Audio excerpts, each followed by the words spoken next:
서울 강북구 미아동 낡은 빌라 3층. 이곳에서 정혜는 지난 30년을 살아왔다. 남편이 세상을 떠난 뒤 혼자서 청소 일을 하며 아들 기현을 키웠다. 무릎은 이미 망가질 대로 망가졌고 허리도 펴지지 않았다. 그래도 정혜는 단 한 번도 아들에게 손을 벌리지 않았다. 오히려 아들이 결혼할 때 집 한 채를 마련해줬다. 자신이 살던 이 빌라를 아들 명의로 넘겨줄 생각까지 했었다. 하지만 막상 아들 기현은 결혼 후 얼굴을 잘 비추지 않았다. 명절에도 바쁘다는 핑계로 전화 한 통이면 끝이었다. 며느리 윤희는 더했다. 시어머니를 만나면 표정부터 굳었다. 정혜는 그 표정을 읽을 수 있었다. 자신이 며느리 눈에는 그저 짐이라는 것을. 그런데 이게 웬일인가? 오늘 아들 부부가 갑자기 찾아왔다. 손에는 비싼 과일 바구니까지 들고. 정혜는 놀라서 현관문을 열며 가슴이 철렁했다. 혹시 무슨 나쁜 소식이라도 있는 건 아닐까? 아들이 사업에 실패했거나 며느리가 큰 병에 걸렸거나. 그런데 아들 부부의 표정은 오히려 밝았다. 너무 밝아서 오히려 이상할 정도였다. 기현은 어머니의 손을 꼭 잡으며 말했다. 다음 달이면 어머니 팔순이지 않냐고. 평생 고생만 하신 어머니를 위해 기념일 여행을 보내드리고 싶다고. 정혜의 눈가가 촉촉해졌다. 이렇게 챙겨준 적이 언제였던가. 아들이 초등학생이었을 때 이후로 처음이 아닌가.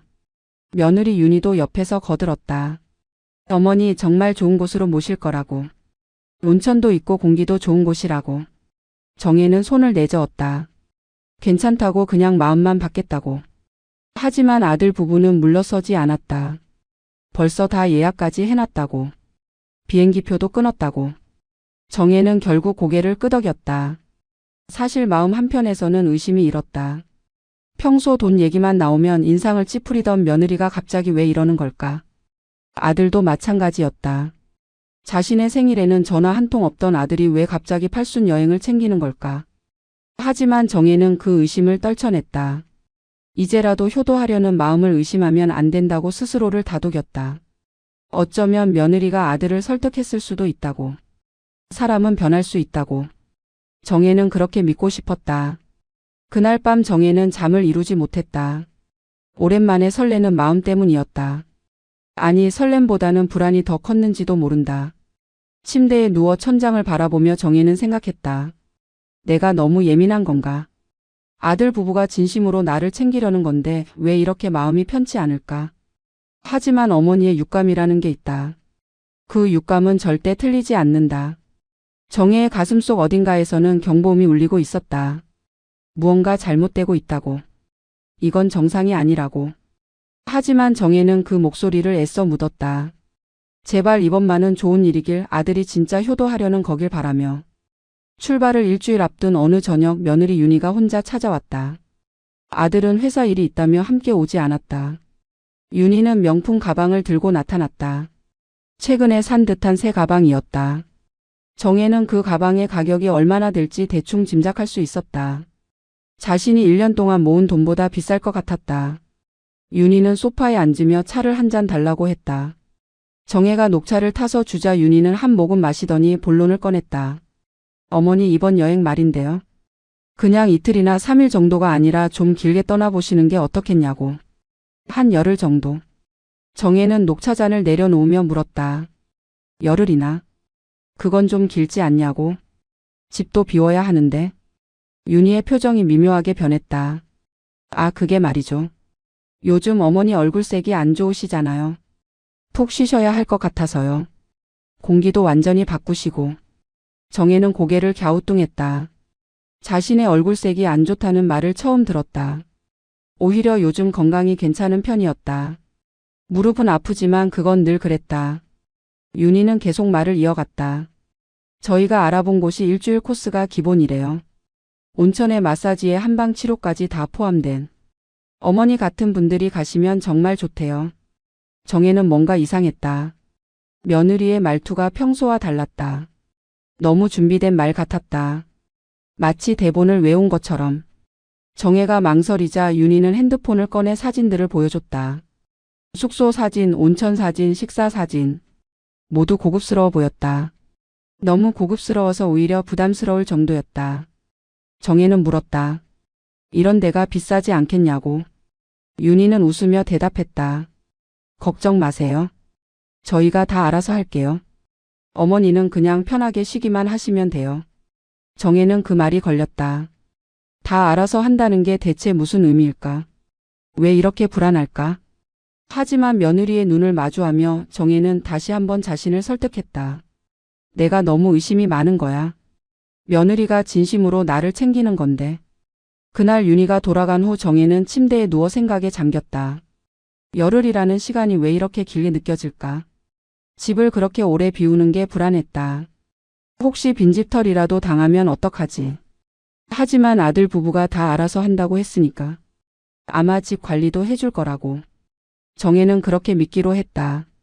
다음 날 아들 기현이 전화를 걸어왔다. 어머니 여행 준비 잘 되고 있어요? 정혜는 대답했다. 응, 근데 열흘이나 가는 게 맞냐고. 기현은 웃으며 말했다.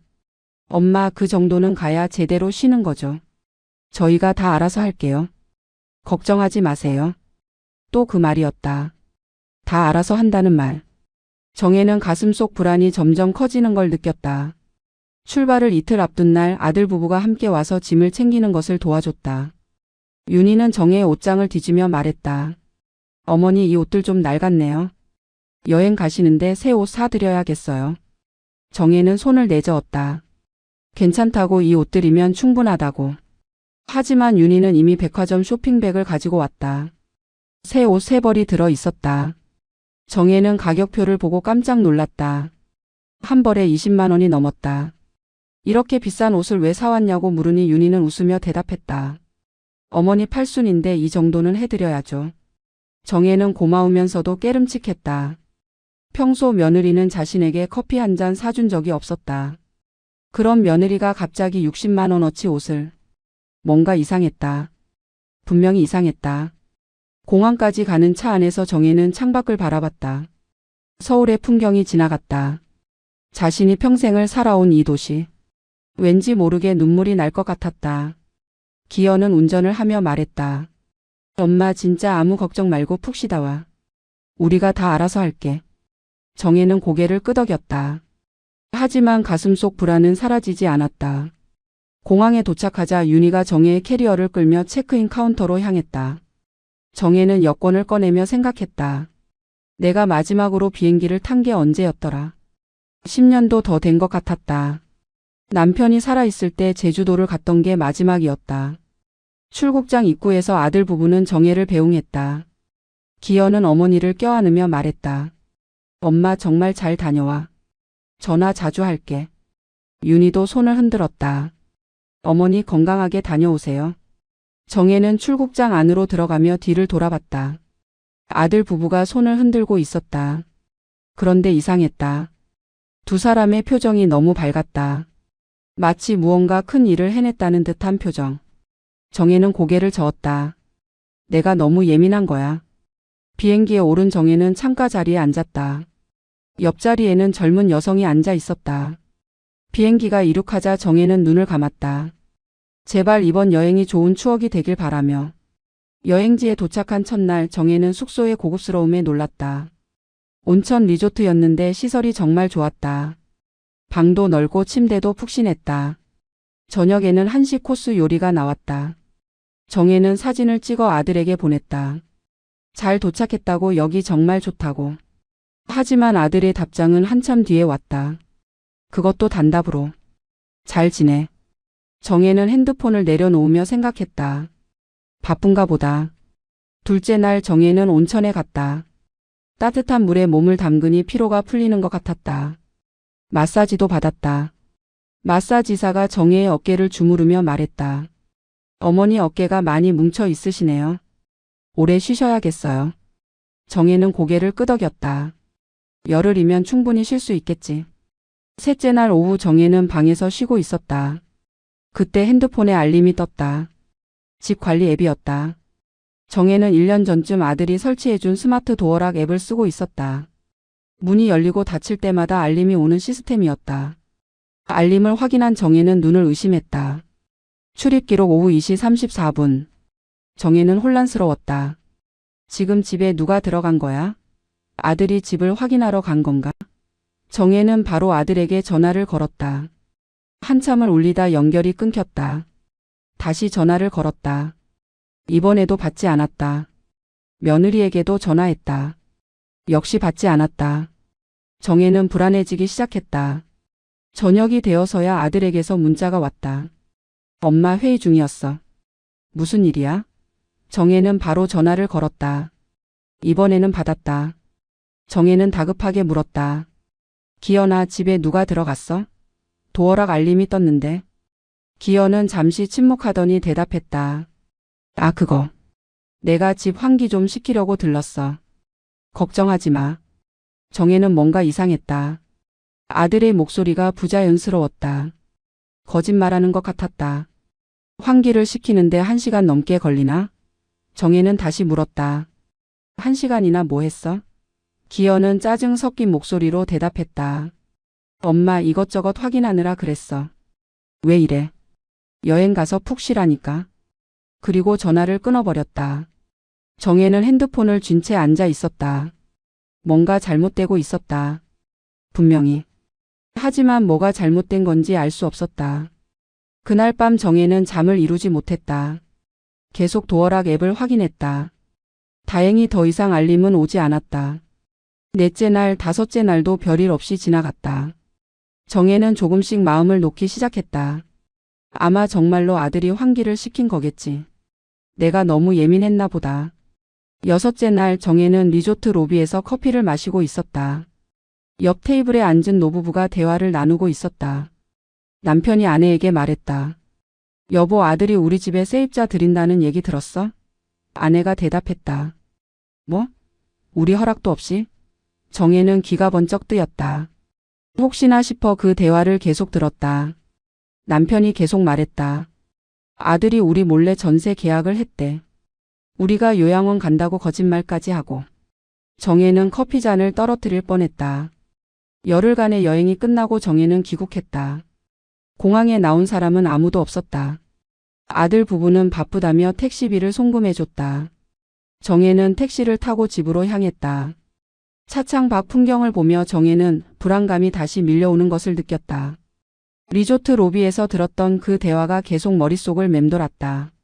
설마 우리 아들도 그런 짓을. 아니야, 우리 기현이는 그럴 리 없어. 정혜는 고개를 저었다. 하지만 가슴속 불안은 점점 커져만 갔다. 택시가 집 앞에 도착했다. 정혜는 짐을 끌고 빌라 계단을 올라갔다. 3층까지 오르는 게 숨이 찼다. 무릎도 아팠다. 현관문 앞에 섰다. 정혜는 도어락 비밀번호를 눌렀다. 하나, 둘, 셋, 넷. 평소 쓰던 번호였다. 그런데 문이 열리지 않았다. 삑 소리만 났다. 정혜는 다시 눌렀다. 역시 열리지 않았다. 비밀번호가 바뀐 거였다. 정혜는 당황해서 아들에게 전화를 걸었다. 기현이는 받지 않았다. 며느리에게도 전화했다. 역시 받지 않았다. 정혜는 문을 두드렸다. 누구 없어요? 안에서 인기척이 들렸다. 발소리가 들리더니 문이 열렸다. 그런데 문을 연 사람은 정혜가 모르는 사람이었다. 30대 초반으로 보이는 젊은 남자였다. 남자는 정혜를 보더니 당황한 표정을 지었다. 어머니세요? 정혜는 숨이 턱 막혔다. 어머니라니. 이 사람이 왜 나를 어머니라고 부르는 거지? 남자 뒤에서 여자가 나타났다. 역시 젊은 여성이었다. 여자가 물었다. 여기 집주인 어머니세요? 정혜는 겨우 말을 꺼냈다. 집주인 어머니라니, 여기가 내 집인데. 남자와 여자는 서로 얼굴을 마주봤다. 여자가 난처한 표정으로 말했다. 저희 전세 계약하고 들어왔는데요. 어머니, 아드님이 다 설명해 주셨는데. 정혜의 머릿속이 하얗게 변했다. 전세 계약? 내가 언제 전세를 놨다고? 정혜는 소리쳤다. 무슨 소리예요? 이건 내 집이라고요. 남자가 당황하며 말했다. 잠깐만요, 어머니. 저희도 당황스럽네요. 아드님이 분명히. 여자가 안으로 들어가더니 서류를 가지고 나왔다. 전세 계약서였다. 정혜는 떨리는 손으로 계약서를 받았다. 계약서에는 정혜의 집 주소가 적혀 있었다. 임대인 이름도 정혜였다. 전세금은 2억 원. 계약 기간은 2년. 정혜는 계약서를 넘겨봤다. 뒷면에는 위임장이 첨부되어 있었다. 정혜 이름으로 된 위임장. 그리고 그 아래 대리인 이름이 적혀 있었다. 대리인 기현. 정혜의 손이 더 심하게 떨렸다. 이게 뭐야? 내가 이런 위임장을 쓴 적이 없는데. 세입자 남자가 조심스럽게 말했다. 어머니, 저희는 정상적으로 계약했어요. 아드님이 어머니 도장까지 찍어 오셔서. 정혜는 계약서에 도장을 봤다. 분명 자신의 도장이 맞았다. 하지만 자신이 직접 찍은 게 아니었다. 그 도장은 서랍 안에 있었는데 아들이 가져간 거였다. 정혜는 주저앉을 것 같았다. 세입자 여자가 부축했다. 어머니 괜찮으세요? 안으로 들어가서 앉으세요. 정혜는 고개를 저었다. 안으로 들어갈 수가 없었다. 이건 내 집인데 왜 내가 남의 집에 들어가듯 들어가야 하나? 세입자 남자가 물었다. 어머니 혹시 이 계약에 대해 모르셨어요? 정혜는 고개를 끄덕였다. 나는 아무것도 몰라요. 아들 부부가 나를 여행 보낸 사이에 이런 짓을 한 거예요. 세입자 부부는 충격받은 표정이었다. 여자가 말했다. 저희는 피해자예요, 어머니. 아드님이 어머니가 요양원에 들어가신다고 해서 그래서 집을 빼신다고. 정혜는 소리쳤다. 요양원이라니. 나는 멀쩡해요. 계단 아래에서 발소리가 들렸다. 누군가 올라오고 있었다. 정혜는 돌아봤다. 아들 기현과 며느리 윤이었다. 둘의 표정은 딱 들킨 사람의 표정이었다. 정혜는 아들에게 다가가 소리쳤다. 기현아, 이게 무슨 짓이야? 내 집을 내 허락도 없이 전세를 놔? 기현은 입을 다물고 있었다. 며느리 윤희가 나섰다. 어머니 일단 진정하시고 밑에 카페 가서 얘기해요. 여기서 이러면 안 되잖아요. 정혜는 윤희를 노려봤다. 내가 주도한 거지? 윤희의 얼굴이 굳었다. 세입자 부부는 난처한 표정으로 서 있었다. 결국 네 사람은 빌라 앞 카페로 자리를 옮겼다. 정혜는 커피도 마시지 않고 아들을 노려봤다. 카페 구석자리에 앉자마자 정혜는 가방에서 계약서 사본을 꺼냈다. 세입자가 복사해 준 것이었다. 정혜는 계약서를 탁자에 내던지며 물었다. 설명해봐. 이게 대체 뭐야? 기현은 커피잔만 만지작거렸다. 며느리 윤희가 대신 입을 열었다. 어머니 사실은요. 어머니 노후 자금이 부족하시잖아요. 그래서 저희가 방법을 찾아본 거예요. 정혜는 황당해서 웃음이 나왔다. 방법? 내 허락도 없이 내 집을 남한테 빌려주는 게 방법이야? 윤희는 태연하게 대답했다. 전세금 2억 원이면 어머니 앞으로 10년은 쓰실 수 있어요. 은행에 넣어두면 이자도 나오고요. 정혜는 목소리를 높였다. 그럼 나는 어디서 살라고? 윤희는 핸드폰을 꺼내 사진을 보여줬다. 요양원 사진이었다. 깔끔하고 시설이 좋아 보이는 곳이었다. 윤희가 말했다. 여기요? 저희가 벌써 알아봤어요. 한 달에 200만 원이면 되는데 식사 간호 다 포함이에요. 어머니 혼자 계시는 것보다 훨씬 안전하고요. 정혜는 믿을 수가 없었다. 너희들이 나를 요양원에 보내려고 이런 짓을 한 거야? 기현이 처음으로 입을 열었다. 엄마 진정해. 큰 그림이 있는 거야. 정혜는 아들을 똑바로 쳐다봤다. 큰 그림? 무슨 큰 그림? 기현은 한숨을 쉬며 말했다. 엄마가 돈이 없잖아. 연금도 얼마 안 되고. 이렇게라도 해야 앞으로 살 수 있다고. 정혜는 눈물이 핑 돌았다. 그게 내 허락도 없이 할 짓이냐고. 기현은 짜증을 냈다. 엄마한테 말하면 절대 허락 안 하실 거 뻔하잖아요. 그래서 여행 보낸 거고. 정혜는 모든 걸 깨달았다. 팔순 기념 여행이라는 게 다 거짓말이었구나. 나를 멀리 보내놓고 이 짓을 하려고. 며느리 윤희가 가방에서 서류 봉투를 꺼냈다. 이미 다 준비되어 있는 듯 했다. 윤희는 서류를 펼치며 말했다. 어머니 이게 요양원 입소 계약서예요. 여기 사인만 하시면 돼요. 정혜는 서류를 보지도 않고 밀쳐냈다. 나는 안 가. 요양원 같은데 절대 안 가. 윤희의 얼굴이 차갑게 굳었다. 그럼 어머니는 어디서 사실 건데요? 집은 이미 세입자가 들어갔는데. 정혜는 떨리는 목소리로 물었다. 비밀번호는 왜 바꿨어? 윤희가 대답했다. 세입자분들이 편하게 살아야죠. 정혜는 주먹을 쥐었다. 너희들이 도대체 뭔데 내 집 비밀번호를 받고? 기현이 끼어들었다. 엄마 어차피 이 집은 나한테 올 거잖아. 정혜는 아들을 믿을 수가 없었다. 내가 물려받을 거라고? 누가 그렇게 정했어?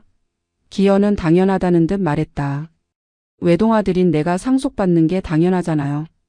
정혜는 헛웃음이 났다. 그래서 미리 내 집을 처분한 거야? 며느리 윤희가 냉정하게 말했다. 처분이 아니라 활용이죠. 가만히 놔두면 그냥 빈집인데 전세 놓으면 돈이 되잖아요. 정혜는 가방을 집어들고 일어섰다. 나는 절대 요양원 안 가. 그리고 이 계약은 무효야. 내가 허락한 적 없어. 윤희가 비웃듯 말했다. 어머니 계약서에 어머니 도장 찍혀 있잖아요.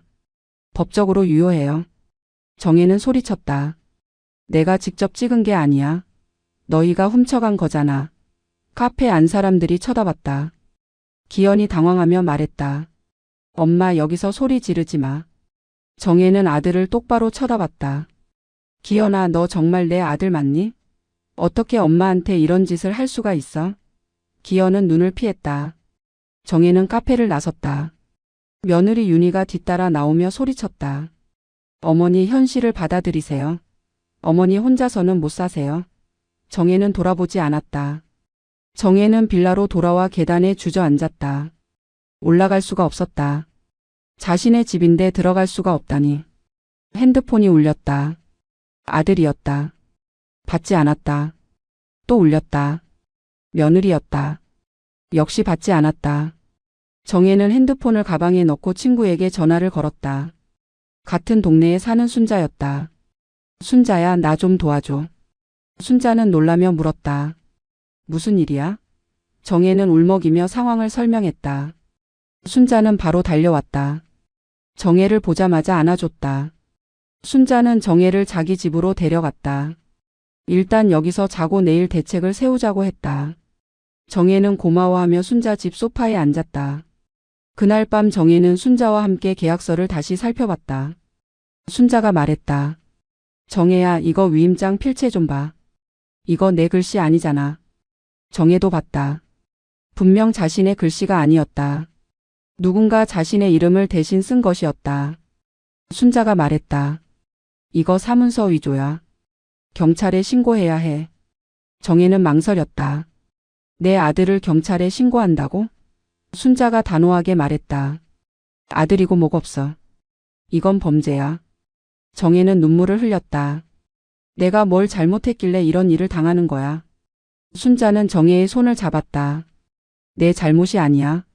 내 아들이 잘못한 거지. 다음 날 아침 정혜는 동사무소를 찾아갔다. 복지 상담사를 만났다. 상황을 설명하자 상담사는 심각한 표정을 지었다. 어머니 이건 법적 조치가 필요해 보여요. 일단 무료 법률 상담을 받아보세요. 상담사는 법률구조공단 연락처를 알려줬다. 정혜는 바로 전화를 걸었다. 상담 예약을 잡았다. 이틀 후였다. 정혜는 이틀을 순자 집에서 지냈다. 그동안 아들 부부에게서 전화가 수십 통 왔다. 문자도 왔다. 엄마 우리 만나서 얘기해요. 엄마 연락 좀 받아요. 엄마 이러지 마세요. 정혜는 모두 무시했다. 며느리 윤희에게서는 더 노골적인 문자가 왔다. 어머니 현실을 받아들이세요. 집은 이미 세입자가 들어갔어요. 요양원 가시는 게 서로에게 좋아요. 약속한 날 정혜는 법률구조공단을 찾아갔다. 젊은 변호사가 정혜를 맞았다. 정혜는 떨리는 손으로 계약서를 내밀었다. 변호사는 계약서를 꼼꼼히 살폈다. 특히 위임장 부분을 오래 들여다봤다. 그리고 말했다. 어머니 이 위임장 필체가 어머니 것이 아니죠? 정혜는 고개를 끄덕였다. 변호사가 말했다. 그럼 이건 사문서 위조입니다. 계약 자체가 무효가 될 수 있어요. 정혜는 희망이 보이는 것 같았다. 정말요? 변호사는 고개를 끄덕였다. 하지만 문제가 있어요. 도장은 진짜 어머니 도장이죠? 정혜는 대답했다. 네, 제 도장이에요. 아들이 가져간 거예요. 변호사가 설명했다. 도장이 진짜라는 게 문제예요. 아드님이 어머니한테 도장을 받았다고 주장하면 증명이 어려워요. 정혜는 실망했다. 그럼 어떡해요? 변호사가 말했다. 일단 필적 감정을 받아야 해요. 위임장 필체가 어머니 것이 아니라는 걸 증명하면 계약 무효 소송을 할 수 있어요. 그리고 아드님을 사문서 위조로 고소할 수도 있고요. 정혜는 망설였다. 제 아들을 고소해야 하나요? 변호사는 조심스럽게 말했다. 어머니 재산을 지키려면 그래야 할 수도 있어요. 하지만 가족 관계를 고려하면 일단 협의를 먼저 시도해 보는 게 좋을 것 같아요. 정혜는 집으로 돌아가는 버스 안에서 생각에 잠겼다. 내 아들을 고소한다. 상상도 못한 일이었다. 평생 키운 아들을. 그 아들이 나를 이렇게 배신할 줄 누가 알았을까? 정혜는 핸드폰을 꺼냈다. 아들에게 문자를 보냈다. 내일 오전 10시에 빌라 앞 카페에서 보자. 변호사 동행한다. 문자를 보내고 정혜는 한숨을 쉬었다. 이게 정말 내 인생인가? 팔순을 앞두고 이런 일을 겪다니. 며느리 윤희에게서 바로 답장이 왔다. 어머니 변호사까지 대동하시게요? 우리가 남이에요? 정혜는 답장을 보냈다. 너희가 먼저 남처럼 굴었잖아. 며느리는 더 이상 답장하지 않았다. 다음 날 카페에서 정혜는 변호사와 함께 아들 부부를 기다렸다. 기영과 윤희가 들어섰다. 둘 다 표정이 좋지 않았다. 특히 며느리 윤희는 정혜를 째려봤다. 네 사람은 테이블에 마주 앉았다. 변호사가 명함을 건네며 자기소개를 했다. 기현은 명함을 받으며 씁쓸하게 웃었다. 엄마 이렇게까지 해야 했어요? 정혜는 냉정하게 대답했다. 내가 먼저 이렇게 만들었잖아. 변호사가 본론을 꺼냈다. 일단 계약서 문제부터 짚고 넘어가죠. 위임장 필체가 의뢰인분 것이 아닌데 어떻게 된 겁니까? 기현은 잠시 침묵하더니 대답했다. 엄마가 손이 떨려서 제가 대신 썼어요. 변호사가 물었다. 그럼 어머니의 동의는 받으셨나요? 기현은 머뭇거렸다. 윤희가 끼어들었다. 당연히 받았죠. 어머니가 직접 도장 찍으셨잖아요. 정혜가 소리쳤다. 거짓말. 나는 도장 찍은 적 없어. 윤희는 비웃듯 말했다. 어머니 증거 있어요? 변호사가 윤희를 쳐다봤다. 사모님, 그럼 당시 상황을 증명할 수 있나요? 위임장 작성 과정을 녹음하거나 촬영한 게 있습니까? 윤희의 표정이 굳었다. 당연히 그런 건 없었다. 변호사가 말했다. 그럼 이건 일방적 주장일 뿐입니다. 필적 감정 결과 위임장이 의뢰인분이 쓴 게 아니라고 나오면 이 계약은 무효가 됩니다. 기현이 당황하며 말했다. 그럼 전세금은 어떡하고요? 이미 세입자한테 받았는데. 변호사가 차갑게 대답했다. 그건 아드님이 책임지셔야죠. 계약 무효가 되면 전세금 반환 책임은 계약 당사자인 아드님에게 있습니다. 윤희의 얼굴이 창백해졌다. 2억 원을 돌려줘요? 우리한테 그런 돈 없어요. 변호사는 어깨를 으쓱했다. 그건 제 소관이 아닙니다. 불법적으로 계약을 진행하신 결과니까요. 기현이 머리를 감싸쥐었다. 윤희는 정혜를 노려보며 말했다. 어머니 정말 이렇게까지 하실 거예요? 가족인데 법정까지 가시게요? 정혜는 단호하게 말했다. 가족이라면 이런 짓을 안 했겠지. 며느리가 소리쳤다. 저희가 뭘 잘못했어요. 어머니 노후 걱정해서 한 건데. 정혜는 웃음이 나왔다. 내 노후? 너희는 너희 주머니 걱정했지. 변호사가 가방에서 서류를 꺼냈다. 이게 뭡니까? 아드님 부부가 작성한 정혜 어르신 노후 재정 운영 계획이라는 문서인데. 기영과 윤희의 얼굴이 굳었다. 정혜가 물었다. 그게 뭐야? 변호사가 설명했다. 의뢰인분 집을 전세 놓고 요양원에 보내고 남은 돈은 아드님 부부가 관리한다는 계획서입니다. 어머니 동의 없이 작성된 거죠. 정혜는 그제야 모든 퍼즐이 맞춰졌다. 여행은 시작일 뿐이었구나. 나를 요양원에 보내고 집을 빼앗고 재산을 가로채려는. 정혜가 물었다. 그 문서는 어디서 나온 거야? 변호사가 대답했다. 세입자분이 제공해 주셨어요. 아드님이 계약할 때 실수로 같이 넘겨준 것 같더라고요. 윤희가 기현을 쳐다봤다. 오빠 내가 뭘 했어? 서류 정리 잘하라고 했잖아. 기현은 아무 말도 하지 못했다. 변호사가 계속 말했다. 이 문서를 보면 계획이 상당히 치밀합니다.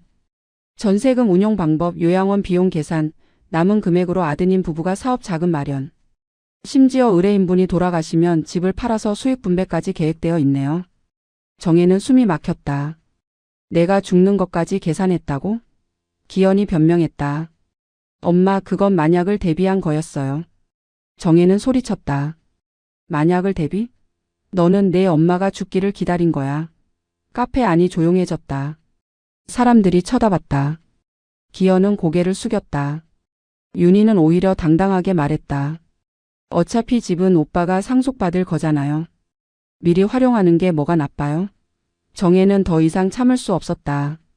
일어서서 윤희의 얼굴을 똑바로 쳐다봤다.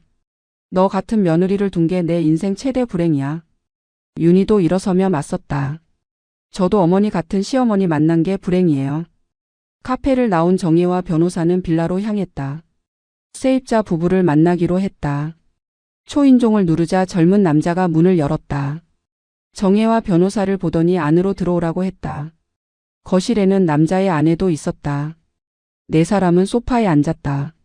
세입자 남자가 먼저 말했다. 어머니, 저희도 정말 난처해요. 저희는 정상적으로 계약했거든요. 여자도 거들었다. 맞아요. 저희는 아무것도 모르고 들어왔어요. 정혜는 고개를 끄덕였다. 알아요. 당신들 잘못이 아니에요. 변호사가 설명을 시작했다. 하지만 계약 자체가 무효가 될 가능성이 높습니다. 위임장이 위조되었거든요. 세입자 부부의 얼굴이 창백해졌다. 남자가 물었다. 그럼 저희는 어떻게요? 전세금은요? 변호사가 대답했다. 전세금 반환 책임은 계약 상대방인 아드님에게 있습니다. 여자가 울먹였다. 저희 전 재산이에요. 2억 원. 결혼하면서 모은 돈이랑 대출받은 돈까지 다 넣었어요. 정혜는 마음이 아팠다. 자신 때문에 선의의 피해자가 생긴 것이다. 남자가 말했다. 아드님한테 연락했는데 전화를 안 받으세요. 문자도 일십이고. 변호사가 물었다. 계약서에 연대 보증인은 없나요? 남자가 고개를 저었다. 없어요. 그냥 아드님하고만 계약했어요. 변호사가 심각한 표정으로 말했다. 그럼 좀 복잡해지네요. 아드님이 전세금을 돌려줄 능력이 있는지 확인해 봐야 해요. 정혜가 물었다. 우리 아들한테 돈이 없으면 어떻게 돼요? 변호사가 대답했다. 최악의 경우 세입자분들이 소송을 걸어야 할 수도 있어요. 하지만 시간이 오래 걸리고 돈을 받을 수 있을지도 불확실해요. 세입자 여자가 울기 시작했다. 남자가 아내를 달랬다. 정혜는 미안한 마음에 말했다. 제가 아들한테 꼭 돈을 받아내도록 할게요. 변호사가 정혜를 말렸다. 의뢰인분 섣부른 약속은 안 하시는 게 좋아요. 세입자 남자가 물었다. 그럼 저희는 언제까지 여기 있을 수 있어요? 변호사가 설명했다. 일단 계약 무효 판결이 나올 때까지는 법적으로 점유권이 있어요. 하지만 판결 후에는 집을 비워주셔야 해요. 여자가 물었다. 그게 언제쯤이에요? 변호사가 대답했다. 빠르면 6개월, 늦으면 1년 이상 걸릴 수도 있어요. 정혜는 한숨을 쉬었다. 그럼 나는 그때까지 어디서 살아야 하는 거야? 변호사가 조심스럽게 말했다. 의뢰인분 일단 다른 곳에서 지내셔야 할 것 같아요. 정혜는 고개를 떨어뜨렸다. 80평생 살아온 집에서 쫓겨나다니. 세입자 남자가 제안했다. 어머니, 그럼 이렇게 하면 어때요? 저희가 6개월만 여기 있다가 나갈게요. 그동안 아드님이 전세금 마련하시도록. 변호사가 물었다. 그럼 전세금은요? 남자가 대답했다. 아드님이 6개월 안에 돌려주신다면 저희도 조용히 나가겠어요. 소송 같은 거 안 하고요. 변호사는 정혜를 쳐다봤다. 의뢰인분 어떻게 하시겠어요? 정혜는 생각했다. 6개월. 그 시간이면 아들이 돈을 마련할 수 있을까? 하지만 선택의 여지가 없었다. 정혜는 고개를 끄덕였다. 그렇게 하죠. 세입자 부부는 안도의 한숨을 쉬었다. 빌라를 나오며 변호사가 말했다. 의뢰인분 아드님한테 6개월 안에 2억 원 마련하라고 하는 게 현실적일까요? 정혜는 솔직하게 말했다. 모르겠어요. 우리 아들이 그 정도 돈을 어떻게 구하는지. 변호사가 조언했다. 일단 아드님과 협의를 해보세요. 그리고 합의서를 작성하는 게 좋겠어요. 정혜는 고개를 끄덕였다. 그날 밤 정혜는 순자 집에서 아들에게 전화를 걸었다. 기현은 받지 않았다. 문자를 보냈다. 내일까지 6개월 안에 전세금 반환 계획 가져와. 안 그러면 고소한다. 문자를 보내고 정혜는 핸드폰을 내려놓았다. 손이 떨렸다. 다음 날 오후 기영과 윤희가 순자 집으로 찾아왔다. 순자는 두 사람을 노려보며 거실로 안내했다. 정혜는 소파에 앉아 아들 부부를 기다렸다. 기현은 초췌한 얼굴이었다. 며느리 윤희는 여전히 불만스러운 표정이었다. 기현이 입을 열었다. 엄마 6개월 안에 2억을 어떻게 구해요? 불가능해요. 정혜는 차갑게 대답했다. 그건 내 문제야. 내가 세입자한테 받은 돈 어디 갔어? 윤희가 끼어들었다. 사업 자금으로 이미 썼어요. 오빠 가게 확장하는데. 정혜는 아들을 쳐다봤다. 가게 확장? 내가 식당 확장한다고 내 전세금을 썼어? 기현은 변명했다. 엄마 사업이 잘 되면 다 갚을 수 있어요. 정혜는 허탈하게 웃었다. 사업이 잘 되면? 내 장담을 내가 어떻게 믿어? 윤희가 화를 냈다. 어머니는 왜 아들을 안 믿으세요? 저희가 거짓말쟁이에요? 정혜는 소리쳤다. 거짓말쟁이지. 나한테 여행 보낸다며 속이고 집을 빼앗은 게 거짓말 아니야. 순자가 거들었다. 윤희 씨, 당신들이 한 짓을 생각하면 입도 뻥끗 못할 거예요. 윤희는 순자를 노려봤다. 이거 가족 문제인데 왜 남이 끼어들어요? 순자가 맞받아쳤다. 가족이면 이런 짓을 해요? 정혜 언니가 지금 갈 곳도 없어서 우리 집에 얹혀 사는데. 기현이 머리를 감싸쥐었다. 엄마 제발 고소는 하지 마세요. 제가 꼭 돈 마련할게요. 정혜가 물었다. 어떻게? 기현은 머뭇거리다 말했다. 대출 받을게요. 정혜는 비웃었다. 대출? 이미 비투성이인 주제에 누가 돈을 빌려줘? 윤희가 발끈했다. 어머니는 왜 그렇게 아들을 무시해요? 정혜는 윤희를 똑바로 쳐다봤다. 내가 아들을 무시하는 게 아니라 현실을 말하는 거야. 너희가 이미 대출이 얼마나 있는지 내가 다 안다고. 윤희의 얼굴이 굳었다. 기현이 놀라며 물었다. 엄마가 어떻게 알아요? 정혜가 대답했다. 변호사가 알아봤어. 너희 신용 등급이 얼마나 낮은지도 다 알아. 기현은 아무 말도 하지 못했다. 윤희가 다시 입을 열었다. 그럼 어머니가 세입자한테 집 그냥 쓰게 해주시면 안 돼요? 2년만. 그럼 저희가 돈 모을 시간이 생기잖아요. 정혜는 기가 막혀서 웃음이 났다. 내가 왜 내 집을 남한테 공짜로 빌려줘? 윤희가 목소리를 높였다. 어차피 어머니도 갈 데 없잖아요. 그 집 비워봤자 어머니가 들어갈 것도 아니면서. 정혜는 주먹을 쥐었다. 참을 수 없었다. 일어서서 며느리에게 다가갔다. 당장 나가. 내 앞에서 꺼져. 윤희도 일어섰다. 가죠. 이런 집 누가 있고 싶어서 있어요. 기현이 아내를 말렸다. 윤희야, 진정해. 정혜는 아들을 쳐다봤다. 기현아, 너도 나가. 다신 내 앞에 나타나지 마. 기현은 울먹이며 말했다. 엄마 제발. 정혜는 고개를 저었다. 늦었어. 너는 더 이상 내 아들이 아니야. 기현은 무릎을 꿇었다. 엄마 잘못했어요. 제발 용서해 주세요. 정혜는 돌아섰다. 기현이 계속 애원했다. 엄마, 엄마. 정혜는 대답하지 않았다. 순자가 두 사람을 밀어냈다. 나가요. 당장. 결국 기현과 윤희는 집을 나갔다. 문이 닫히자 정혜는 주저앉았다. 순자가 정혜를 안아줬다. 정혜는 순자의 품에서 한참을 울었다. 내 아들이 이럴 줄 몰랐다고. 평생 키운 아들이 나를 이렇게 배신할 줄 몰랐다고. 며칠 후 정혜는 변호사 사무실을 다시 찾았다. 계약 무효 소송과 사문서 위조 고소를 진행하기로 결심했다. 변호사가 서류를 준비하며 물었다. 의뢰인분 정말 괜찮으시겠어요? 아드님과의 관계는요? 정혜는 단호하게 대답했다. 이미 끝났어요. 아들로 생각하지 않기로 했어요. 변호사는 고개를 끄덕이며 서류를 건넸다. 여기 사인해 주세요. 정혜는 떨리는 손으로 펜을 들었다. 사인을 하는 순간 눈물이 떨어졌다. 종이 위에 눈물 자국이 번졌다. 변호사가 티슈를 건넸다. 정혜는 눈물을 닦고 사인을 마쳤다. 이제 법적 절차가 시작되는 거였다. 소송이 시작되고 석 달이 지났다. 필적 감정 결과가 나왔다. 위임장의 필체는 정혜의 것이 아니었다. 법원은 계약 무효 판결을 내렸다. 세입자는 집을 비워야 했고 전세금 반환 책임은 기현에게 있었다. 기현은 전세금을 마련하지 못했다. 결국 세입자는 기현을 상대로 소송을 걸었다. 기현의 재산이 압류됐다. 식당도 차도 모든 게 압류됐다. 며느리 윤희는 기현을 떠났다. 이혼 소송을 제기했다.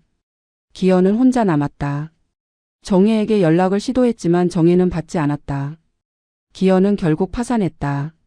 모든 걸 잃었다. 정혜는 집을 되찾았다. 세입자가 나간 후 다시 들어갔다. 집은 깨끗했다. 세입자 부부가 정리를 잘 해놓고 나갔다. 정혜는 집안을 천천히 돌아봤다. 모든 게 그대로였다. 하지만 느낌은 달랐다. 이 집은 이제 진짜 자신만의 공간이었다. 누구도 빼앗을 수 없는. 정혜는 창문을 열었다.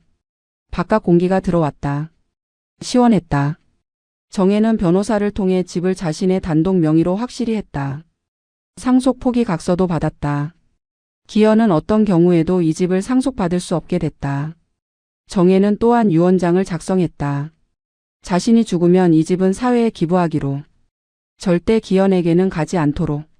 정혜는 복지관에 등록했다. 노인 프로그램에 참여하기 시작했다. 서예 교실, 노래 교실, 운동 교실.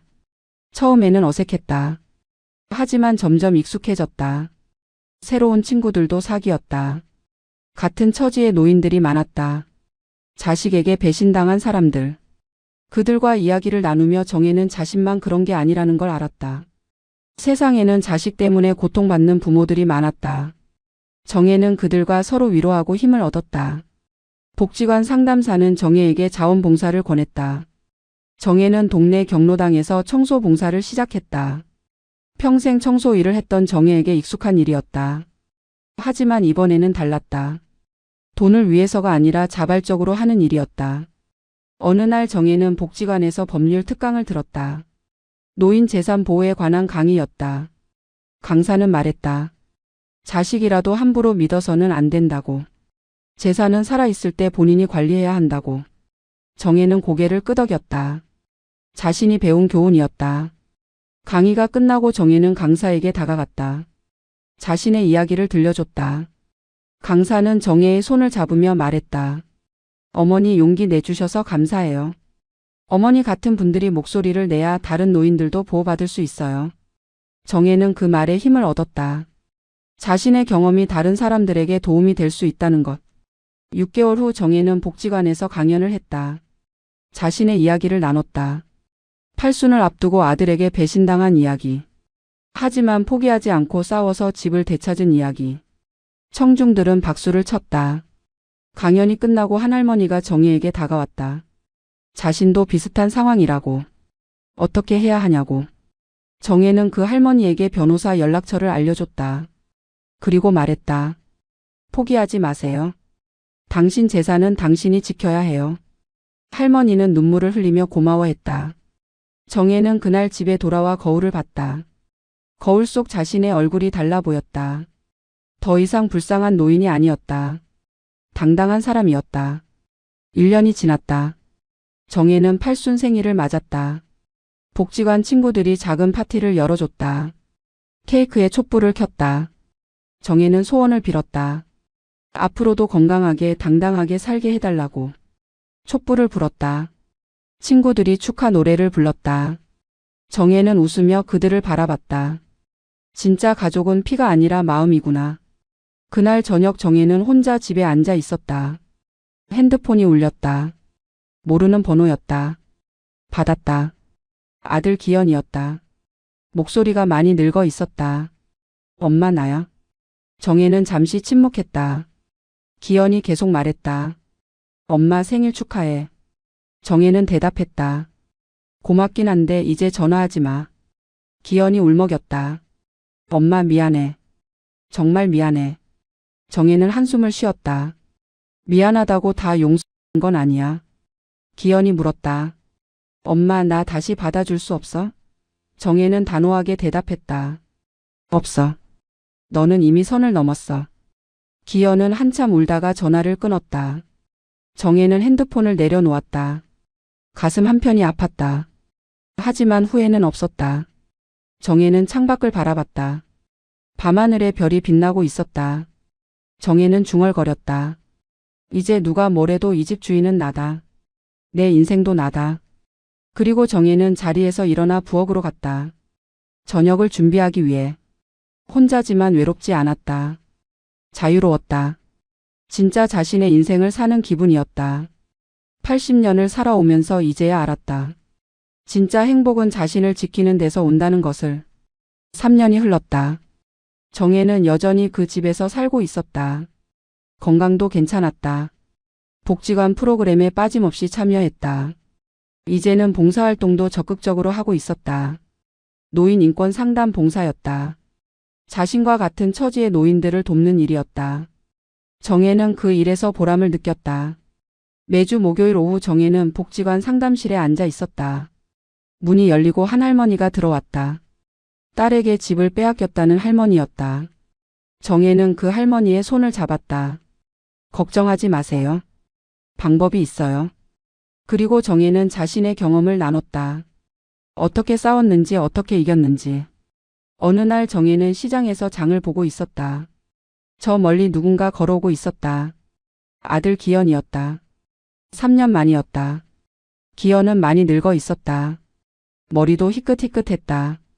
정혜는 외면하려 했다. 하지만 기현이 다가왔다. 엄마. 정혜는 대답하지 않았다. 기현이 말했다. 엄마 잘 지내시는 것 같아서 다행이에요. 정혜는 장바구니를 들고 걸어가려 했다. 기현이 막아섰다. 엄마 제발 한마디만. 정혜는 멈춰섰다. 기현이 말했다. 엄마 제가 정말 잘못했어요. 이제라도 용서해 주실 수 없나요? 정혜는 기현을 똑바로 쳐다봤다. 그리고 말했다. 용서는 이미 했어. 하지만 관계는 회복 안 돼. 넌 더 이상 내 아들이 아니야. 기현은 고개를 떨어뜨렸다. 정혜는 그를 지나쳐 걸어갔다. 뒤돌아보지 않았다. 집에 돌아온 정혜는 장본 재료로 저녁을 준비했다. 혼자 먹는 저녁이었지만 정성스럽게 차렸다. 밥을 먹으며 정혜는 생각했다. 이게 내 인생이구나. 외롭지만 자유로운. 아프지만 당당한. 정혜는 밥을 다 먹고 설거지를 했다. 그리고 거실에 앉아 텔레비전을 켰다. 뉴스가 나왔다. 노인 학대에 관한 뉴스였다. 자식이 부모의 재산을 가로채는 사건들. 정혜는 한숨을 쉬었다. 아직도 많은 노인들이 자신처럼 고통받고 있구나. 다음 날 정혜는 복지관장을 찾아갔다. 제안이 있었다. 노인 재산 보호 캠페인을 하자고. 정혜가 직접 나서서 자신의 이야기를 알리겠다고. 복지관장은 정혜의 손을 잡으며 말했다. 정혜 씨 정말 용기 있으시네요. 꼭 함께 하겠습니다. 정혜는 웃으며 고개를 끄덕였다. 그렇게 정혜는 새로운 시작을 했다. 더 이상 피해자가 아니었다. 이제는 다른 사람들을 돕는 사람이었다. 3개월 후 복지관 주최로 큰 행사가 열렸다. 노인 재산 보호 캠페인이었다. 정혜는 무대에 올라 자신의 이야기를 했다. 수백 명의 청중이 경청했다. 정혜의 이야기가 끝나자 우레와 같은 박수가 터져 나왔다. 행사가 끝나고 한 기자가 정혜에게 다가왔다. 인터뷰를 요청했다. 정혜는 수락했다. 기자가 물었다. 아드님을 용서하실 생각은 없으세요? 정혜는 잠시 생각하다 대답했다. 용서는 했어요. 하지만 잊지는 않을 거예요. 그리고 다시는 그런 관계로 돌아가지 않을 거예요. 기자가 또 물었다. 후회하시는 건 없나요? 정혜는 고개를 저었다. 없어요. 오히려 이 일을 겪고 나서 제 인생을 되찾았어요. 80년을 살면서 이제야 진짜 제 인생을 사는 것 같아요. 기자는 감동한 표정으로 고개를 끄덕였다. 인터뷰 기사는 다음 날 신문에 실렸다. 많은 사람들이 정혜의 이야기를 읽었다. 공감하고 응원했다. 그날 밤 정혜는 집에 혼자 앉아 있었다. 조용했다. 하지만 편안했다. 정혜는 창밖을 바라봤다. 서울의 야경이 보였다. 반짝이는 불빛들. 정혜는 중얼거렸다. 나는 혼자지만 외롭지 않아. 나는 늙었지만 약하지 않아. 나는 배신당했지만 포기하지 않았어. 그리고 정혜는 자리에서 일어나 침실로 갔다. 침대에 누우며 정혜는 생각했다. 내일은 또 무슨 일이 일어날까? 하지만 두렵지 않았다. 이제 정혜는 알고 있었다. 어떤 일이 일어나도 자신을 지킬 수 있다는 것을. 정혜는 눈을 감았다. 편안한 잠이 찾아왔다. 그리고 꿈속에서 정혜는 웃고 있었다. 진짜 자유로운 사람의 미소였다. 끝.